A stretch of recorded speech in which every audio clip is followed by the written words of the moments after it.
Hey guys, welcome back to today's video. Today is Thursday, September 3rd, 2020, and today I'm going to be taking a look at Rick Snyder's endorsement of Joe Biden. Now, if you don't know who this is, this guy served as a governor in the state of Michigan from 2011 through 2019. He was a two-term governor and was succeeded by Gretchen Whitmer.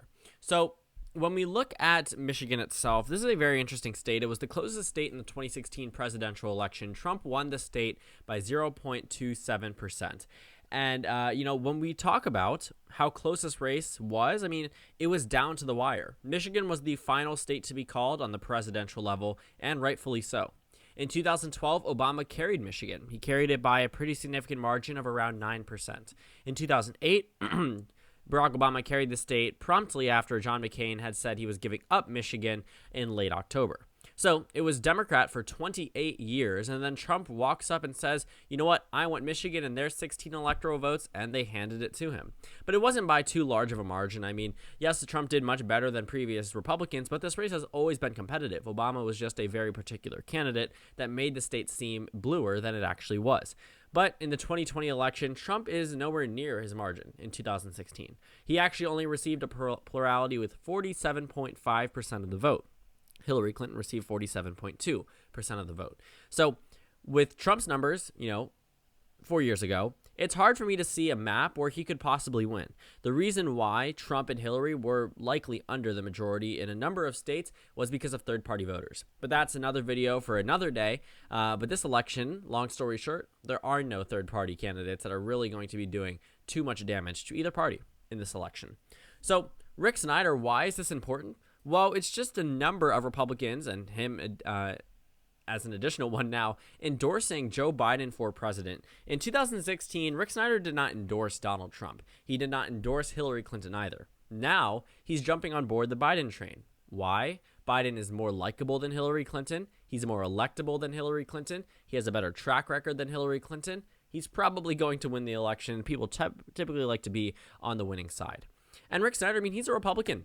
He won in the state of Michigan as recently as 2014. In 2020, it was a very solid margin. 2014, it was closer, but he still won by 4%. And then, 2018 rolls around and Gretchen Whitmer wins. Now, the reason why Democrats may be a little reluctant to accept this endorsement with open arms, as they did with Governor John Kasich, Carly Fiorina, a number of representatives in the past on the Republican side, this guy handled the Flint, Michigan water crisis very horribly. I will say in the eyes of Democrats, he's not too liked, which is exactly why it was very difficult for the Republicans to carry Michigan in the governor's race in 2018. Bill Schuette lost.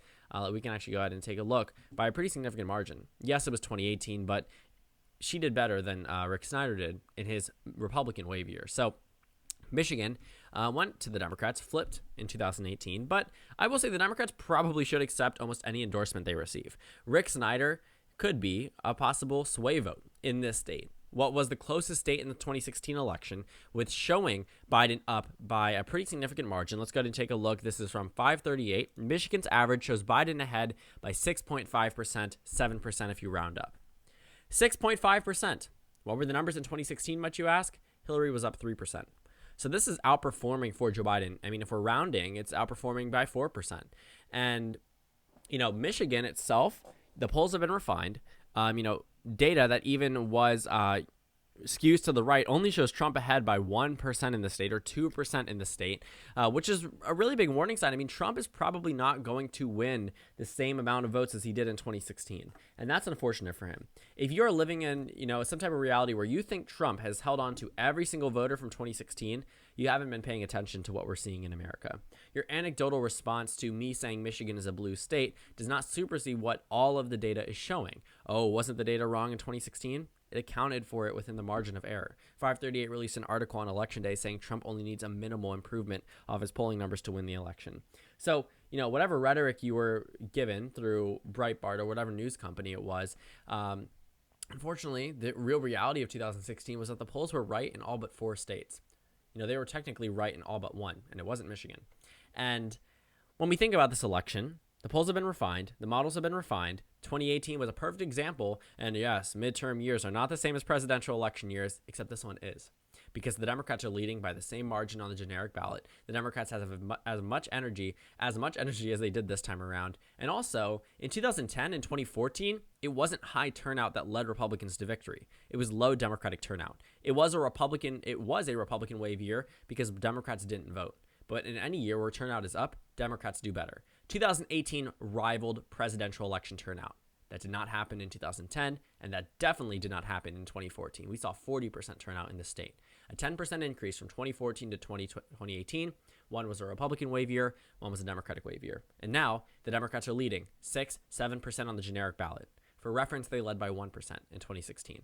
So Biden is not only up in Michigan, but he's up on the national map. Why? He's winning over independents larger than what Hillary Clinton received in 2016. He's winning over some Republicans, some never Trump Republicans, Kasich Republicans, Romney Republicans, McCain Republicans. Speaking of Romney, Ann Romney is poised to speak with Michelle Obama tomorrow in terms of getting out the vote. And when you speak, with someone you very well could have replaced as First Lady, it's a general idea of who you're going to be voting for. This is almost everything but a direct endorsement of Joe Biden for president from the Romney family. And with, Mitt Romney voting to impeach President Trump to convict him of his crimes, being the only Republican senator to do so, on top of his firm opposition to President Trump, I think that, Mitt Romney very well could come out in the near future. We have 2 months to Election Day, exactly 60 days from today, and say, you know what? I will be endorsing Joe Biden for president because his wife is doing it, the McCain family's doing it, John Kasich's doing it, Susan Molinari's doing it, Carly Fiorina's doing it,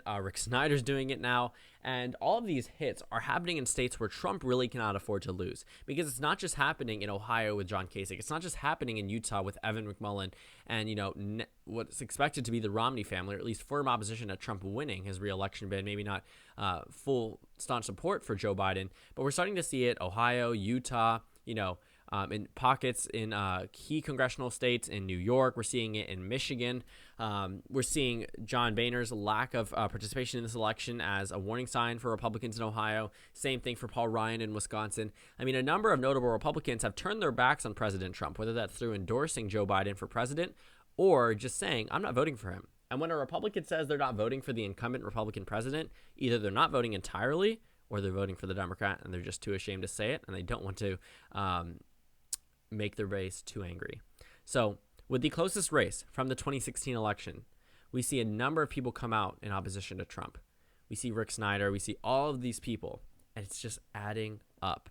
And yes, like I said, the Democrats may be reluctant to accept this endorsement, but this is a state they lost in 2016 after 3 decades. I think they should be happy to receive an endorsement from someone who may not be liked amongst Democrats, may not be too liked amongst independents, but any GOP name you can slap on the, Republicans for Biden ticket really could do well amongst those on-edge Republicans. While you may not personally like the way, I don't like the way he handled things in Michigan by the end of his term. I will say that's a large reason. It was a large reason why I knew that state was going blue in 2018.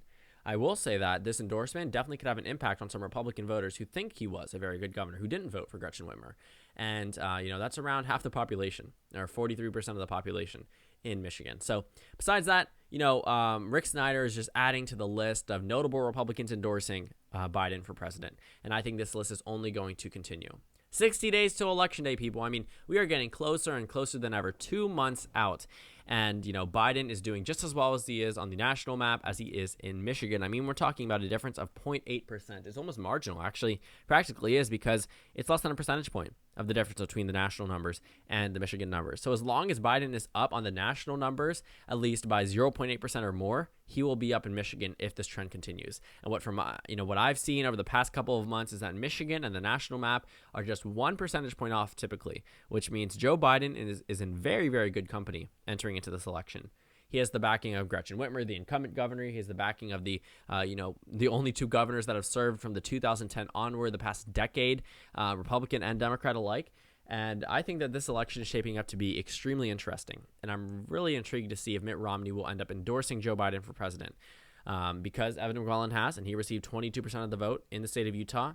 Imagine if Romney does it. That race will go from safe down to likely, possibly even lean overnight. So I'm going to hit my end screen here. Thank you guys so much for watching this video. Make sure to comment down suggestions below. Subscribe on the left if you haven't already, and check out the Instagram and Twitter. At the bottom left of the screen, there's also a Discord link for you to go ahead and join. On the screen, there's a video you can watch and then a playlist for my 2020 election videos if you just want to check out more of these. Again, thank you guys so much for watching, and I will see you all tomorrow.